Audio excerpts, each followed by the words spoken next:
What's going on, everybody? Welcome to the Perfect Nest Podcast. I'm your host, Ray Molina, and this is episode 159. I want to touch bases with you guys on something. I stumbled across a photo that reminded me of a time when I was living in Denver, Colorado. And during that time, I was pursuing a music career full time, and so everything I was doing was nothing. It was just music. There was nothing else that was important in my life. I wasn't a father yet. I was just a young cat chasing a music career. I was traveling a lot. I was doing shows in every state I can get booked at. Any opportunity, I was taking it. And I remember a time where, some good buddies of mine that I got really close with when I was living in Denver. There was a showcase for a major record label. It was probably like Sony or somebody like that, that had come out to Denver, and they had a showcase at one of them high-end hotels. And we found out about it at the last minute, and my buddy was like, I can get you in there. And I said, I don't know how you're going to get me in there. It costs a couple $100 to get in there. He's like, nah. We went through the inside of the hotel, came through a back door, and he goes, I'm gonna pay somebody that's watching that back door. I'm gonna slip him like a 50, and I bet you he lets us in. Those guys don't get paid a lot of money. And I was like, nah, I don't think that's gonna work. He's like, dude, just pack your bag. We'll bring a bunch of CDs, dude. Bring all your CDs. Bring all the mixtapes. And once we get in there, we're gonna give them to everybody. And I had never had anybody do this yet before for me. I had never had anybody look out for me like this. And mind you, these cats were younger than me, but they had been following me on the internet for a long time. And then when I moved to Denver, we connected out there at a concert, and then we ended up just hanging out and being really friends. And they became my core group of friends while I was living in Denver. And some of them I'm still friends with to this day. And anyways, we go to this hotel, and sure enough, we find a back door inside the hotel that goes into this room that they're having the showcase, and you can hear the music thumping and everything. It's packed. And my buddy walks up to the guy, and he goes, I'm gonna go try it. He walks up to the guy, and he goes, here. And he goes, hey man, I'm just trying to get my guy in there. He goes, see that bag? He's got nothing but CDs. You can search the bag if you want. Just want to get in there, get those CDs off, and then we'll get out of there. I'll give you $50. And the guy goes, how many are you? He said, three. It's me, my guy who does music, and my other friend. He goes, I'll give you $50. We're in and out. The guy says, cool. Gives him the money, opens the door, lets us in. He goes, don't act up. We go in there, boom. We're in there, and and I'm seeing people that have flown in for this event, people who are kind of on right at the moment, and then I'm seeing a bunch of local artists, and people that are not local that are still trying to get on, that have flown in to try to get, seen and heard. I wasn't really too big, didn't care too much about the majors. I just wanted to get heard, and then have opportunities. Maybe not necessarily looking to get signed, but just have opportunities. So we went in there, gave out all the mixtapes. And what came from that was a lot of networking that helped me build a touring career, that helped me build relationships with some other artists that were on my same level, and even at a higher level than me. So I was able to build connections, networks, and then from that, I was able to tour. I did my first tour. It was like 18 states I did, and I did a solo tour.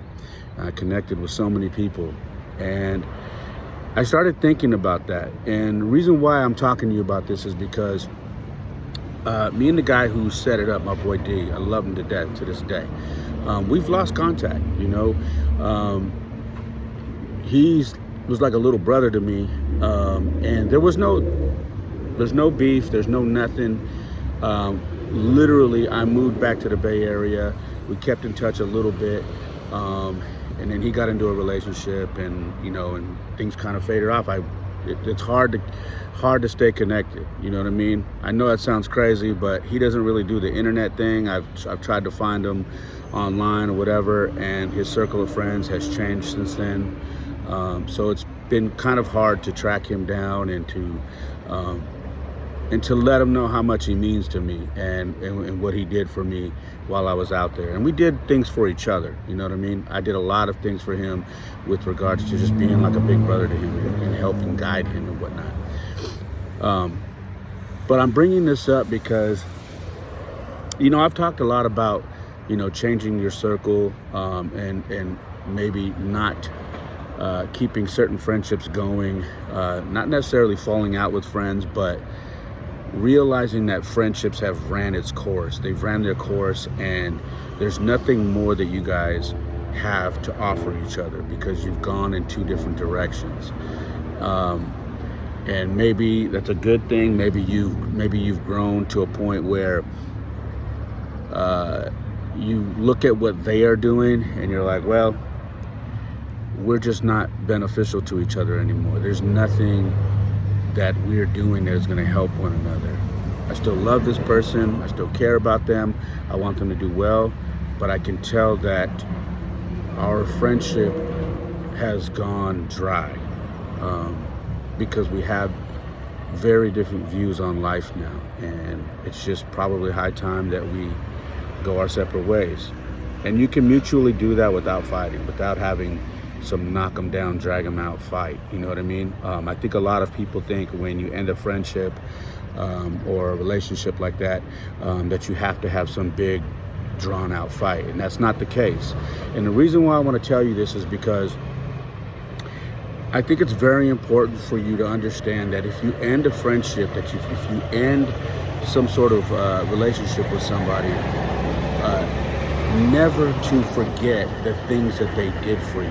Never to forget the things that you guys did for each other while things were good. I think it's important that if you run into people, because I always get people that run into me, they want the scoop on why I'm not, hanging with certain people anymore. And there is no scoop. And a lot of people don't believe that there's not a scoop. It's just we've grown apart. There is no fight. There is no I hate this person, I hope they fail. There's none of that. We simply grew apart. But then a lot of people wonder, or they walk away and they leave and they said, wow, I can't believe they're not talking to each other anymore. All the stuff that dude used to do for that guy, or all the stuff he did for him, blah, blah, blah. Listen, it is very important that you always hold dear to your heart what these people did for you and what you did for them. Never forget that, because there was a time when your friendships were great. There was a time when your friendship meant the world to you. All right. There was a time where you started your day and that was your boy, and you'd send a text message, or you'd be like, yo, what's up, man? I get out at this time. You want to go hit the gym? Or, hey, it's Friday, dude. You want to go grab a beer or something, watch the game? Whatever it is you guys were doing. Never forget those times. Never forget when they stuck their neck out for you. Probably in non-super ideal situations, but they did it anyway because they loved you as a friend. I've done that for people. Tons of people have done that for me, and there are people that I just don't talk to no more for a various amount of reasons that I still have never forgotten. I always appreciated what they did for me. And you got to understand, and if you're one of those people where maybe you've lost a friendship or you've lost a connection with somebody, don't think or assume that person is not grateful for what you've done for them or for what they have done for you. Don't think that. It's important for you to understand that. If you are one of those people, try not to assume that someone has forgotten what you've done for them or what they've done for you. Okay? It's important. And I say that because in thinking about this story that I told you, it got me to wonder. Got me to wonder how my boy D feels. If he feels like, because we haven't talked, like, did I forget these things? I did not. I never forgot.